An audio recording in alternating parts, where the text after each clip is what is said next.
ఒకరండి ఇక్కడ మీ గ్రామం గురించి సొంతూరుగా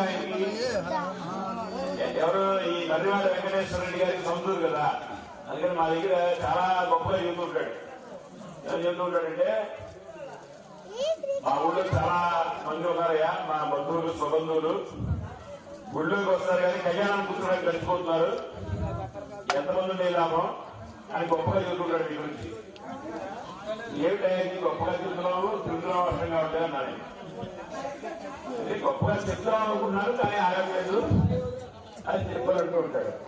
కాబట్టి ఇంతమంది ఉన్నటువంటి ఈ గ్రామంలో స్వామివారి కళ్యాణోత్సవం జరిపించుకోవడం కోసం ఒక దంపతులు కూడా దొరకట్లేదంటే ఇది అందరికీ ఇక్కడ శోచనీయమైనటువంటి అంశం.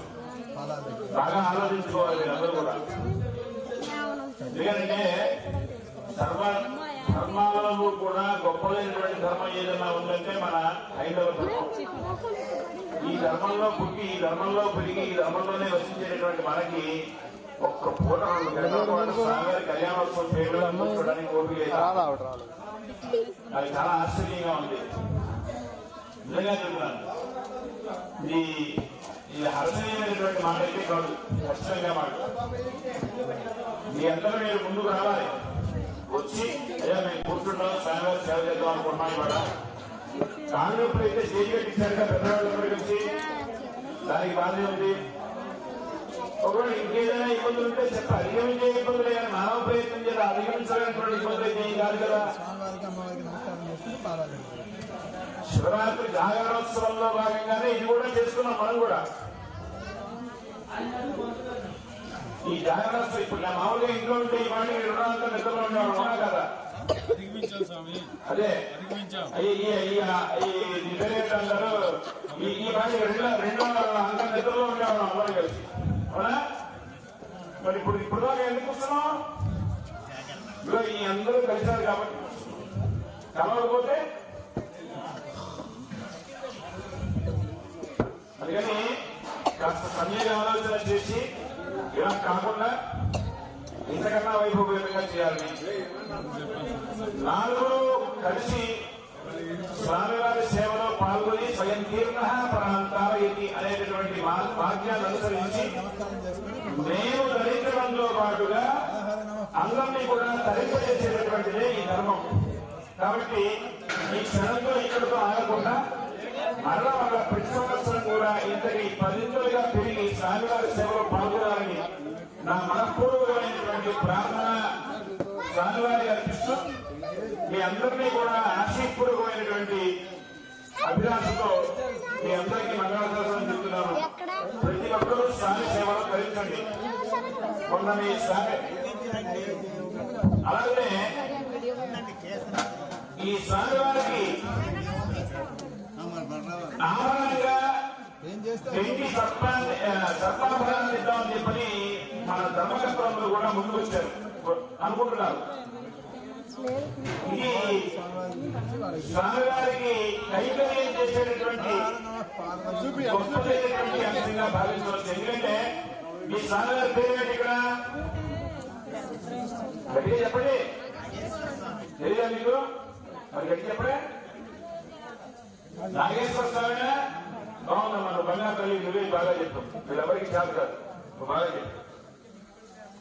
ఈశ్వరుడే ఆయన, కానీ 400 చేత గెలవబడినటువంటి ఈశ్వరుడు కాబట్టి ఆయన నాగేశ్వర స్వామిగా ప్రసిద్ధిగాంచండి. అటువంటి నాగేశ్వర స్వామి వారికి పితృదేవత ప్రీతికరమైనటువంటి వెండితో స్వామివారికి ఆభరణం చేద్దామనేటువంటి సత్సంకల్పం చేశారు. దీనిని స్వామివారికి సమర్పించడం ద్వారా అనేక రకమైనటువంటి శారీరక రుగ్మతలు కలుగుతాయి. పుత్ర సంతానం లేనటువంటి వారి పుత్ర సంతానం కలుగుతుంది, సంతానం లేనటువంటి వారి సంతానం కలుగుతుంది, వివాహాలు జరగినటువంటి వారి వివాహాలు కలుగుతాయి, ఐశ్వర్యం లేనటువంటి వారి ఐశ్వర్యం కలుగుతుంది. అలాగే రాహుకేతుల యొక్క సమస్యలతో బాధపడుతున్నటువంటి వారి రాహుకేతుల సమస్యలు పడతాయి.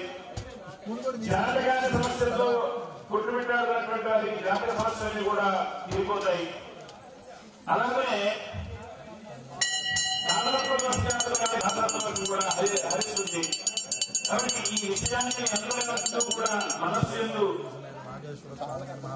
ధరించి స్వామివారి సేవలో నీ వంతు సహకారంగా ఓ 10 గ్రాములు పెట్టుకుంటే కిలో వెండి వరకు ఎంతైనా ఎవరైనా ఇవ్వచ్చు. కాబట్టి ఈ శక్యానుసారం శక్తివంచన లేకుండా ప్రతి ఒక్కరూ కూడా ఈ బృహత్కార్యంలో పాల్గొని స్వామివారి యొక్క అనుగ్రహాన్ని పొంది స్వామివారి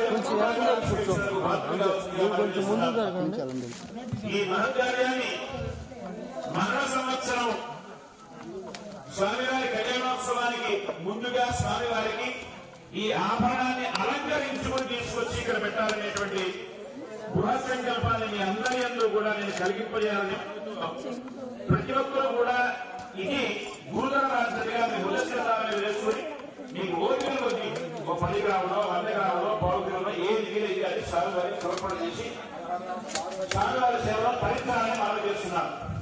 జయ శివ గోవింద గోవింద.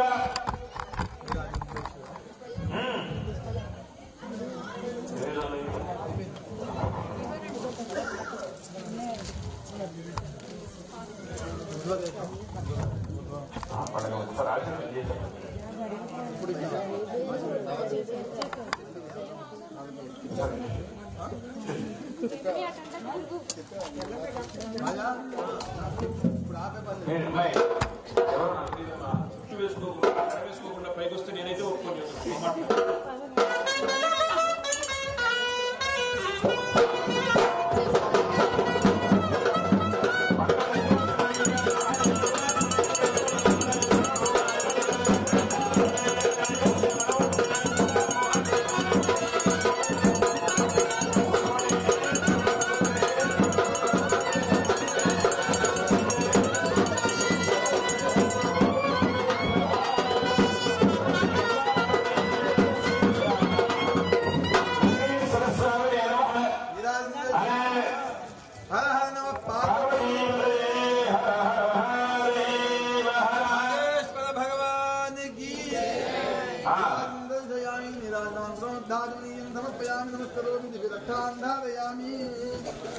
భగవద్గీత మామూలుగా ఇంట్లో ఉండడానికి కూడా ఆడవాళ్ళు జడ వేసుకోకుండా ఉండటం అనేటటువంటిది అమంగళం. అది